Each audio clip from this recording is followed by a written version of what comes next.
It was the first day of summer camp, and for friends Emma, Mike, Sarah, and Jake were excited to be spending the next few weeks in the wilderness. They had been planning this trip for months, and nothing was going to stop them from having the time of their lives. The camp was situated deep in the woods, surrounded by tall trees and a serene lake. As soon as they arrived, the friends set up their tents and explored the area. Amazed by the beauty of nature around them, they swam in the lake, hiked in the woods, and roasted marshmallows over the campfire. But as the sun set, things started to get creepy. the forest became silent, and the shadows seemed to move in strange ways. The friends started to feel uneasy, as if they were being watched. That night, as they were sleeping in their tents, they heard strange noises coming from outside. It sounded like footsteps, but they couldn't see anything in the darkness. They tried to ignore it and go back to sleep, but the noises kept getting louder and closer.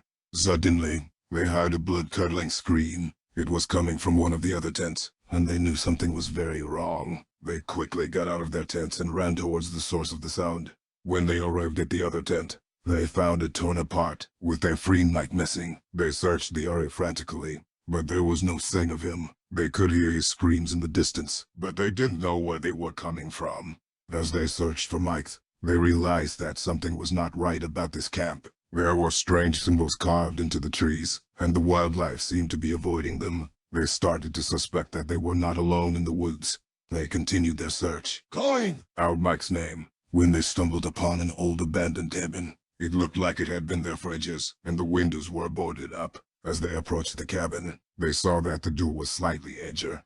With fear and trepidation, they entered the cabin. It was dark and musty, and they could barely see anything. Suddenly, They heard a voice behind them. "Welcome to my home," the voice said. "I've been expecting you." The friends turned around to face the speaker, and they were horrified to see a tall, shadowy figure standing in the doorway. "Who are you?"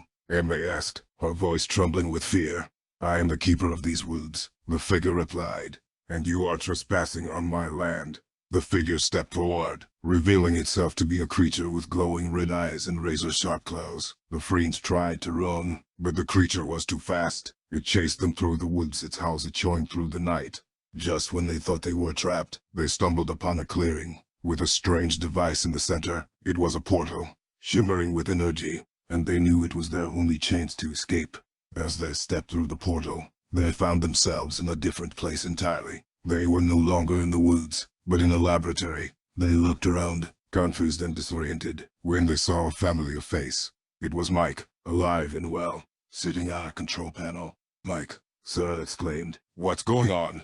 Mike looked up, surprised to see his friends. You made it! He said, "I was worried the portal wouldn't work." He explained that he had been working on a secret project for the government, a device that could transport people across time and space. He had been testing it out in the woods, but something had gone wrong. Mike continued to explain that the device had malfunctioned, causing them to be transported to another dimension. They were now in a parallel universe, where the creature they had encountered was a guardian of the forest, protecting it from outsiders. The friends were shocked and confused, Struggling to understand what had happened. Mike assured them that he was working on a way to send them back to their own world, but it would take time.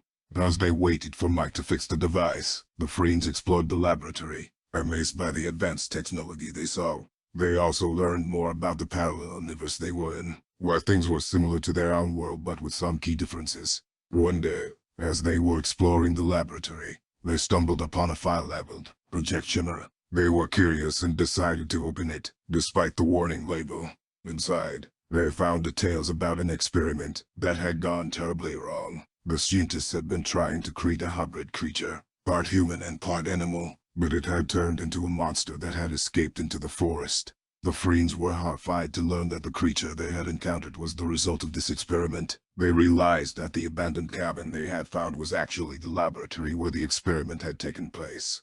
As they were reading the file, they heard a loud noise coming from the forest outside. They ran to the window and saw the creature, the Chimera, attacking the laboratory. It had somehow found its way to this universe and was wreaking havoc. The friends knew they had to act fast. They helped Mike activate the portal, but as they were about to step through, they saw the Chimera coming towards them. They realized that they had to fight it off to give Mike enough time to fix the portal and send them back home.